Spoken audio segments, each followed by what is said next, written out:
Well, thank you very much, everybody. It's an honor to have the Prime Minister of Canada, Mark Carney, who I have made very popular. He's an extremely popular Prime Minister, and I'm very honored to do it because I liked him right from the beginning. I've liked him, and we've had a good relationship.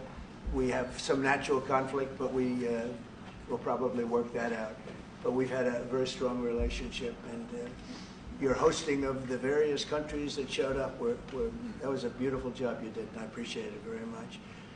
We're going to be talking about trade. We're going to be talking about a lot of different things. We'll certainly be talking about Gaza. We're in very serious negotiations to, I guess you could say, depending on the way you count, 3,000 years. You could say 500 years. You could say, but it's been raging for a long time. And I think there's a possibility that we could have peace in the Middle East. It's something even beyond the Gaza situation. We want a release of the hostages immediately, etc. And so our team is over there now. Another team just left, and other countries, literally every country in the world has supported the plan. Yep. I don't think there's anybody that hasn't, actually, not that I've seen. But there's a real chance that we could do something, so you may have some questions on that later. But in the meantime, we'll spend some time and we'll make some deals and we'll do some things that are good for both of our countries. And Mark, it's an honor to have you. Thank you very much. Thank you very much, Mr. President. If I may, you kindly hosted me and some of my colleagues a few months ago, and I said at the time, you are a transformative president. And since then, the transformation in the economy, unprecedented commitments of NATO partners to defense spending, peace from India, Pakistan, through to Azerbaijan, Armenia, disabling Iran as a force of terror, and now, and I'm running out of time, but this is in many respects the most important, the what merger you created of Canada no, and the what United you have States. created. That wasn't where I was going. On this solemn day of commemoration of the October horrific attacks of October 7th, Yeah. For the first time in decades, hundreds of years, thousands of years, this prospect of peace that you've made possible. Canada stands foursquare behind those efforts, and we'll do whatever we can to support Very them. nice. Yeah. Thank you very much. Any questions? What would it take for you to drop or lower your tariffs on Canadian sectors, including aluminum and steel? Well, we're going to be talking about that with the Prime Minister. We'll be talking about tariffs. We'll be talking about a lot of that, but that's for a little bit later on. Has the Prime Minister I want to just acknowledge our great ambassador. Is he doing a good job? He's doing a good job. Otherwise, I'll get him out of there. So,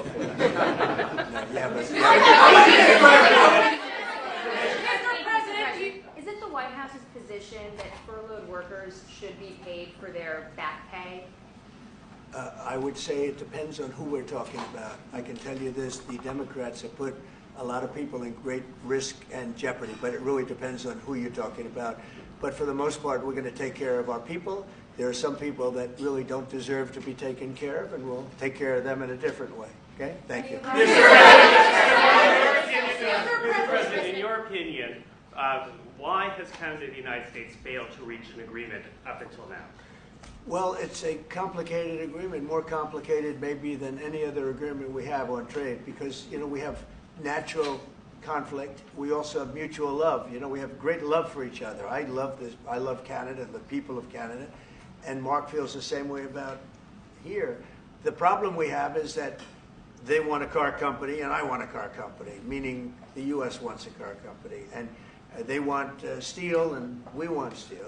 So in other countries, they're very far away, and there's no problem. You can compete and you can do. We don't like to compete because we sort of hurt each other when we compete. And so we have a natural conflict. It's a natural business conflict. Nothing wrong with it. And I think we've come a long way over the last few months, actually, in terms of that relationship. So when it comes to trade, the United States was always giving everything. They gave everything to Canada. They would let car companies leave here and go to Canada. But that hurts the United States. And, other presidents didn't see that. They weren't business-oriented. They might have been good politicians in some cases, not in all cases. They were bad at both. But it's a very natural conflict, and it's something that we're working out. Canada has offered a lot of compromise this summer. Are you willing today to offer some compromise to Canada, maybe on steel, on aluminum? But we made compromise, and we've made some compromise even on steel. You know, we have the same basic authority and the same basic, this could be also a little bit of a conflict with other countries all over the world on steel, because we want to make our own steel. We don't want to bring steel in for the most part, but we will bring it in, and we do bring it in. We continue to bring it in from Canada, but there is a tariff to pay.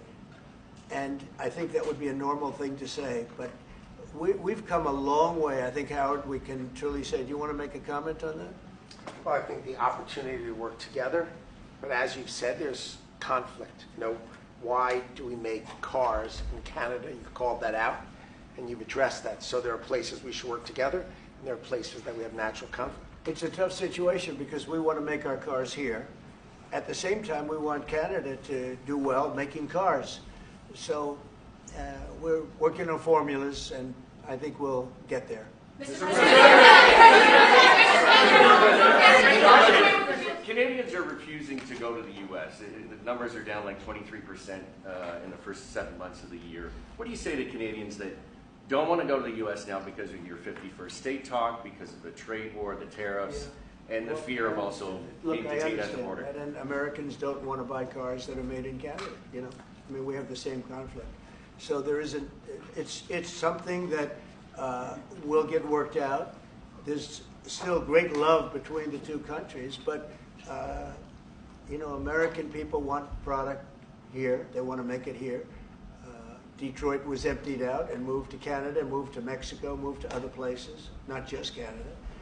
And now they're all moving back, you know, they're moving back. We have, right now, I was just telling Mark, we have 17 trillion, but it's really much higher. That was as of a couple of months ago. We have over $17 trillion being invested now in the United States. As an example, Biden, he was the worst president we've ever had, but they had less than 1 trillion in 4 years. We have more than 17 trillion in 8 months. 8 months. And I think that number is going to be $21, $22 trillion. There's never been anything like that in the history of the world for any country, not even close. You know, if you did 1 trillion in a year, that's pretty good. We're going to do over 20. And it's coming in with AI, it's coming in with auto plants. You know, we're building auto plants, a lot of auto plants in the U.S. It's coming in for a lot of reasons. It's coming in because of the fact, I think the November 5th election was a big factor, and I think the tariffs are a big factor. And again, we want Canada to do great, but you know, there's a point at which we also want the same business. We're competing for the same business. That's the problem. That's why I keep mentioning one way to solve that problem is a very easy way, but we're competing for the same business.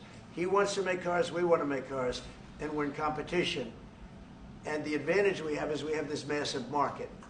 So it's it's quite an advantage.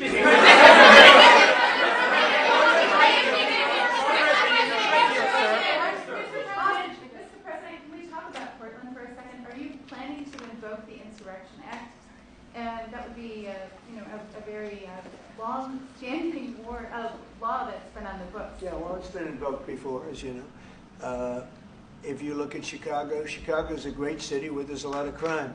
And if the governor can't do the job, we'll do the job. It's all very simple.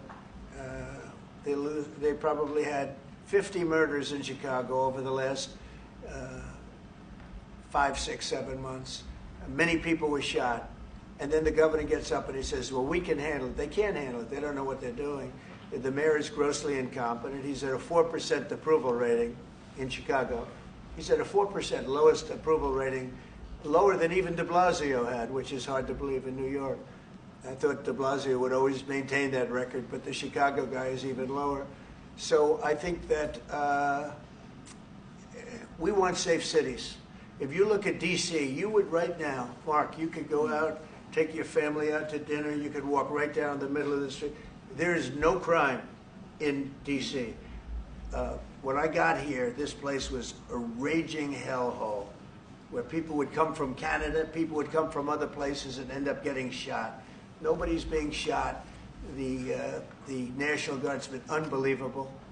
I mean, they are strong, tough guys. You know, we won something at the Supreme Court, which is a big deal, merit. everything now in this country is merit-based. I didn't think I'd ever see it again.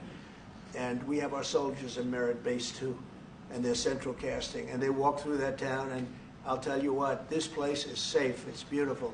Now we're in Memphis, and the same thing's happening. You're getting the reports. The bad guys are saying, we don't want anything to do with this. And we're removing many people. In D.C., we took out 1,700 career criminals and sent them back to the countries from which they came, mostly led out by Biden and his people that had an open border policy. And you know, Canada, you suffered because of that too, because they'd come here and they'd go into Canada also. So we're like a buffer for that in terms of, Canada suffered greatly by Biden and the open border, the policy of open border, totally unchecked, totally unvetted. And these people were, you know, if you got 5%, 2%, now you were getting a lot of bad people.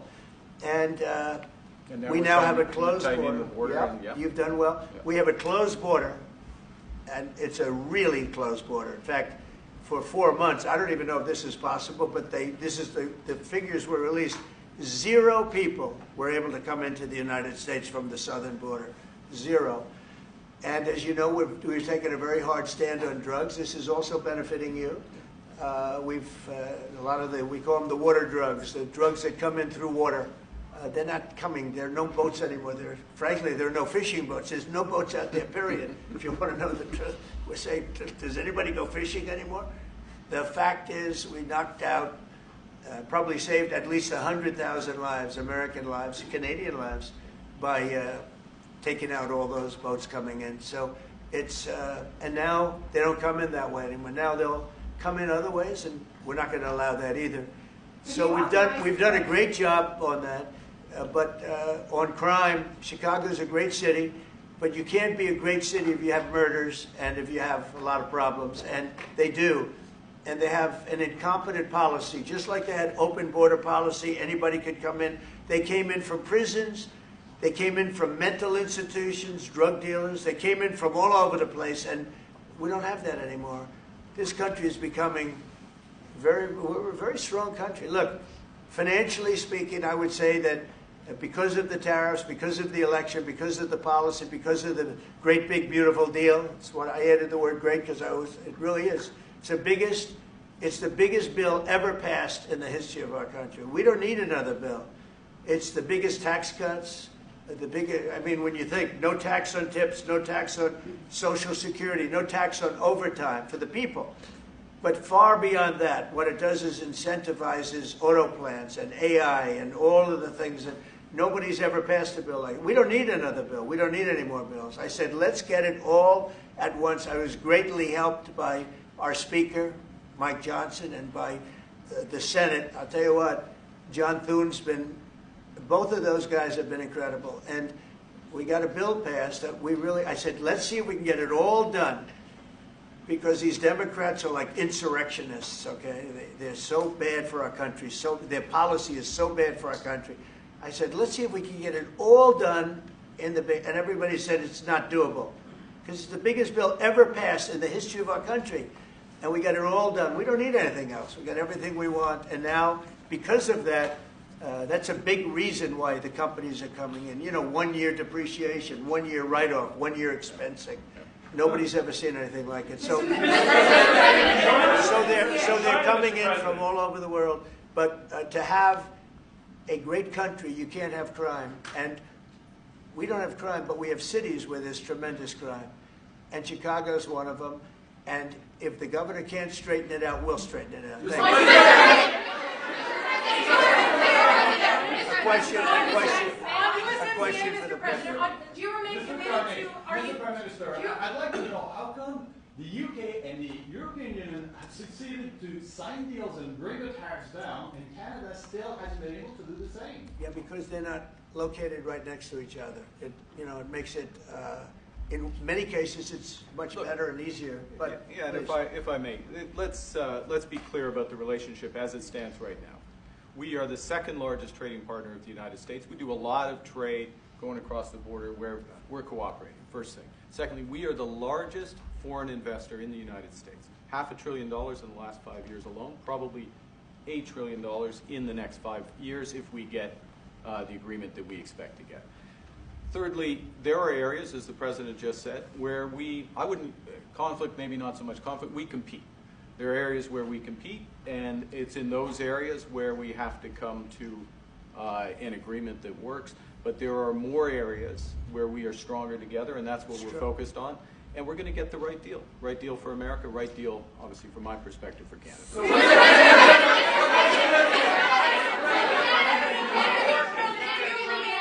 Including one thing that, wait. So one thing where we are working very closely is the Golden Dome. That's the protective mechanism, and you see how that works. It's unbelievable. Ronald Reagan wanted to have it, and at that time they didn't have the technology, even close to the technology. But he was advanced, and we'll be working together on a Golden Dome for the two countries, and it's something that I think is going to be very important, especially when you look at the world. You look at what's happening. We want to have that protection. It's really amazing. The technology is unbelievable.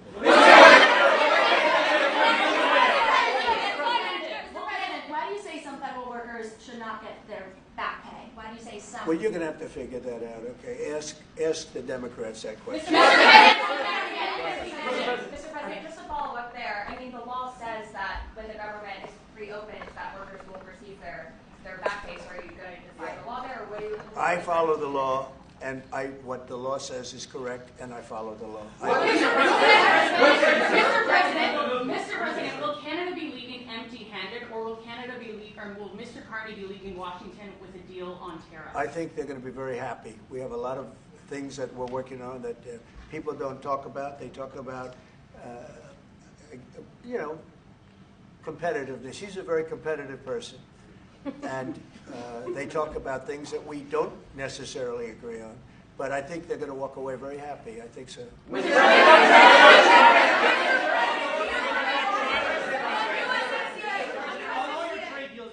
There's been a minimum tariff that countries have got. When USMCA gets renegotiated, do you want a minimum tariff on goods between Canada and the U.S.? Well, we're going to have tariffs between Canada, and they have them with us.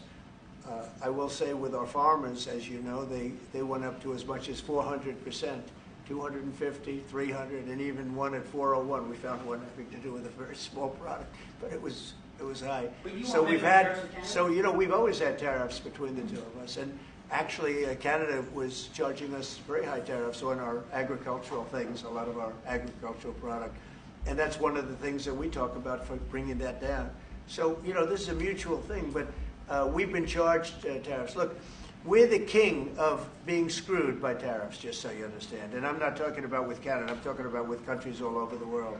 When you look at Europe, when you look at China, when you look at all of the almost every country charged the U.S., we didn't charge them because we were led by stupid people in many cases. Stupid people. They took advantage of our country. They're not taking advantage of us anymore. If you looked at the European Union, they're all my friends. I don't blame them. I blame our presidents. I blame our past presidents and, business leaders. But we are the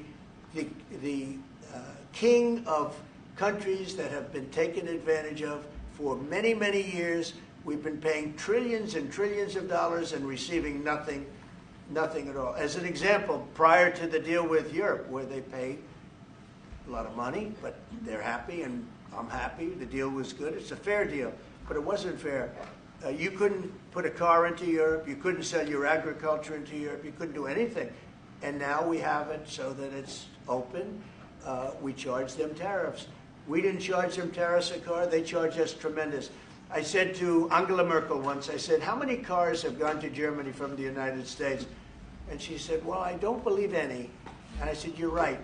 You're right. Well, that doesn't happen anymore. And they're paying a fair amount. It's just a fair amount. It's not. I could ask for much more. It's a fair amount.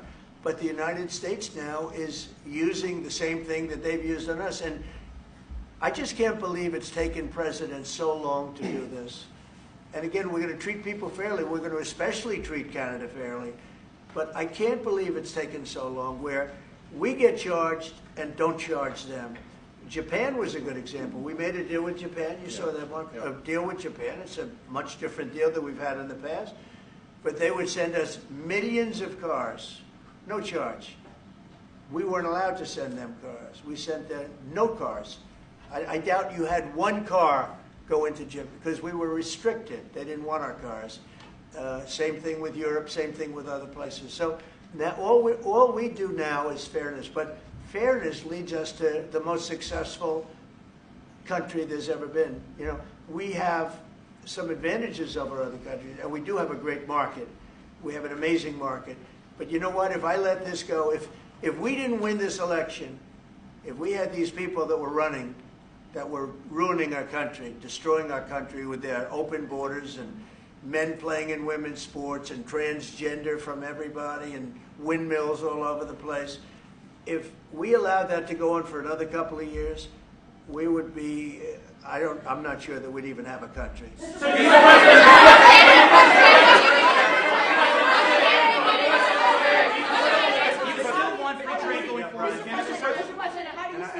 By the way, I'm not sure we would have even had a country. And now we have the most successful country in the world. Brian? Yes, sir. What is your message to Democrats ahead of a next vote to open up the government? The American people are saying, open the damn government. What's your message to them right now? Well, they're the ones that started it. They're the ones that have it. And it's almost like a kamikaze attack by them. You want to know the truth? This is like a kamikaze attack. They almost, you know, they have nothing to lose. They've lost the elections. They've lost the presidential election in a landslide. I saw the other day where Kamala said this was a very close election. This was one of the biggest sweeps that anybody's ever had. Won the popular vote by millions, won the Electoral College by a massive amount. They said, if I got 270, that would be great. But I got, I think, 312 or 315, and they got 220. So, you know, we won that. But we won counties. The big thing is counties. So out of all of the counties, thousands and thousands, we got 2,500. They got 525. It was a landslide. And we listened, oh, yes, it was close. It was one of the greatest victories ever. And it was a mandate to do what we're doing. And I hope, and Mark wants this as much as I do, we are very close to making a deal on the Middle East that will bring peace to the Middle East. After all of these years of millions and millions, tens of millions of people being killed, there's a chance to bring peace to the Middle East. In addition to that, I made 7 other deals, and they're, you know, great.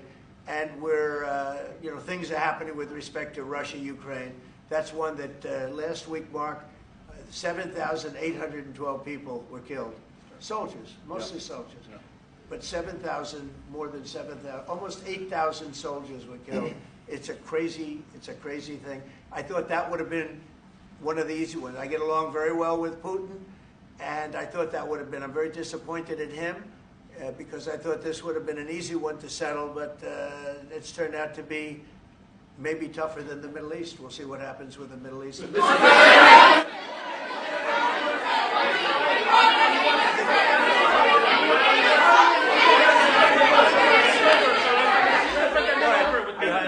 Is the fentanyl crisis over with Canada, with the Canadian border? Is what? The fentanyl crisis. No, it's not over. It's never. I think it's never going to be over, frankly. But they've done. Canada's worked hard, and they've done a much better job than in the past. We have very few people coming in through our southern border too. We've worked with Canada and we've worked with Mexico, so we've made it a lot better. Look,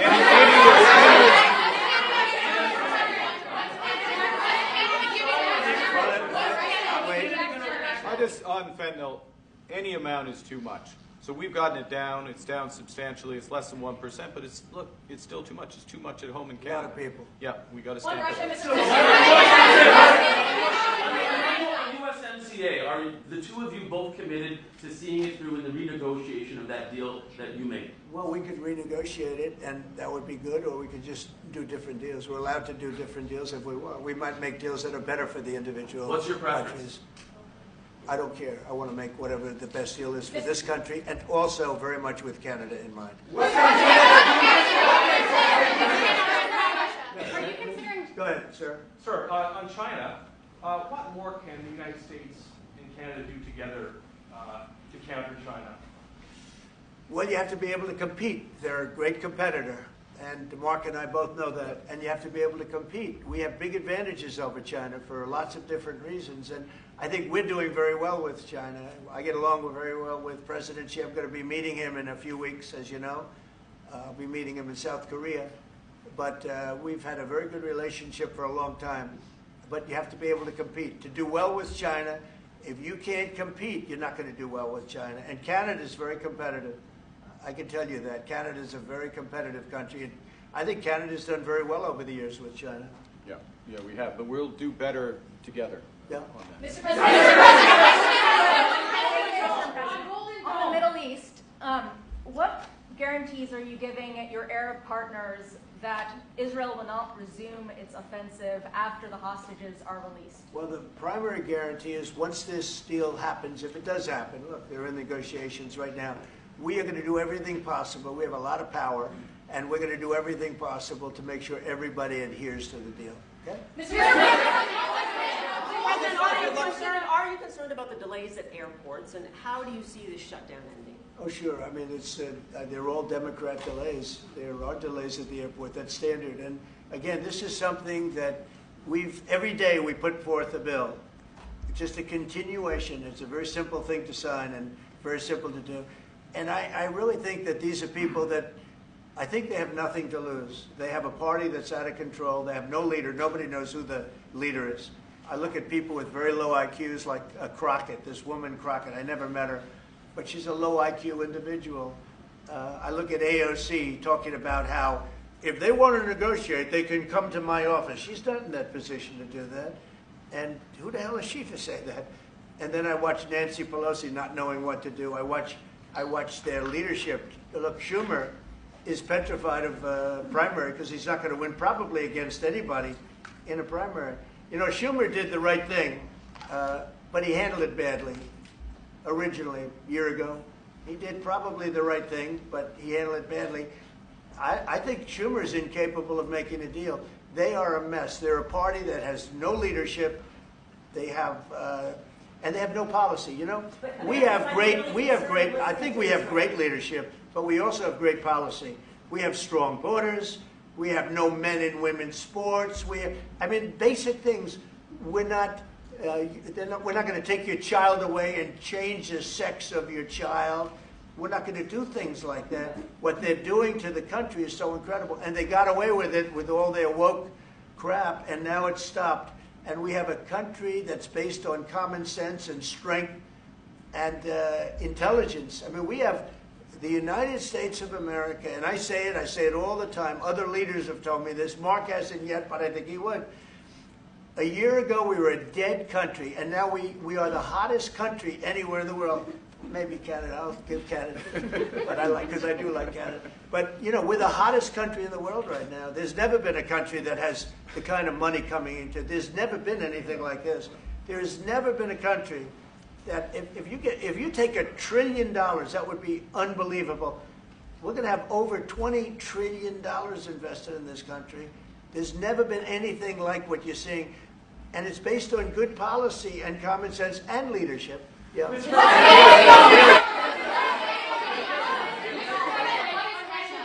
President, what is Canada giving you in return? If you say Mr. Carney is going to be leaving Washington happy, what's Canada giving you in return? Well, you'll find out, but I think the people of Canada, they will love us again. Most of them still do. If you say only 25%, I assume a lot of them, I think they love us.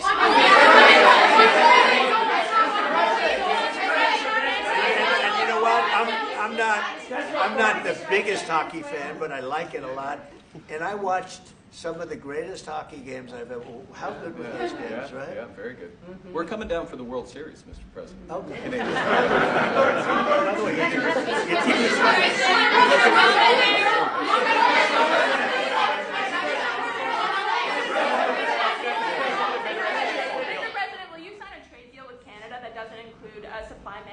Like dairy, for example, if the federal government says well, a deal would include dairy. I mean, it's going to include everything. We'll do a comprehensive. Have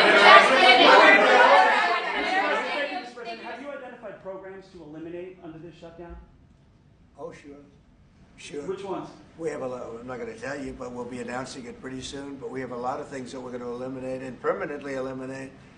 You know, one of the things that we have is some advantage, you could say, but because of the shutdown, which I think they made a big mistake, we're able to take out billions and billions of dollars of waste, fraud, and abuse, and they've handed it, you know, on a silver platter. And you know, Russell Vogt, he's a serious person, very serious person, and he's sitting there and he's getting ready to cut things. And this is something that was handed to us by, I assume, Schumer. I just don't know if Schumer has any power anymore. I look at your leadership, I don't know who to speak to. I'll tell you what, I'm getting calls from Democrats wanting to meet. I never even heard their names before, and they're claiming to be leaders. The Democrats have no leader. They remind me of Somalia, okay? You know? And I met the president of Somalia. I told him about the problem he's got. I said, you have somebody from Somalia who's telling us how to run our country. She's from Somalia. He said, would you like to take her back? He said, no, I don't want her. Okay, you know who I'm talking about. Say it again. How many permanent jobs are you talking about to be eliminated? Well, I can tell you, I'll be able to tell you that in 4 or 5 days if this keeps going on. If this keeps going on, it'll be substantial. And a lot of those jobs will never come back. But you're going to have a lot closer to a balanced budget, actually. Is there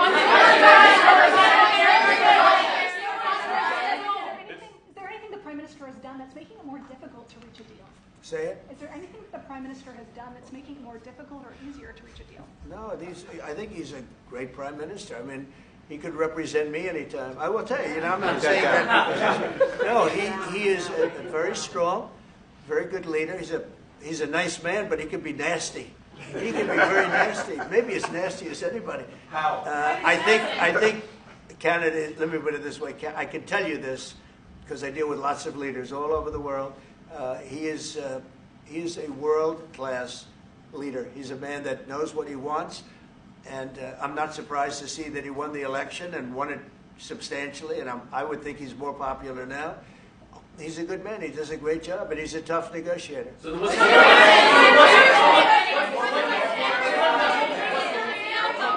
then what's holding things up? If he's a great man and you want to do a deal with Canada, why aren't you? Because I want to be a great man, too.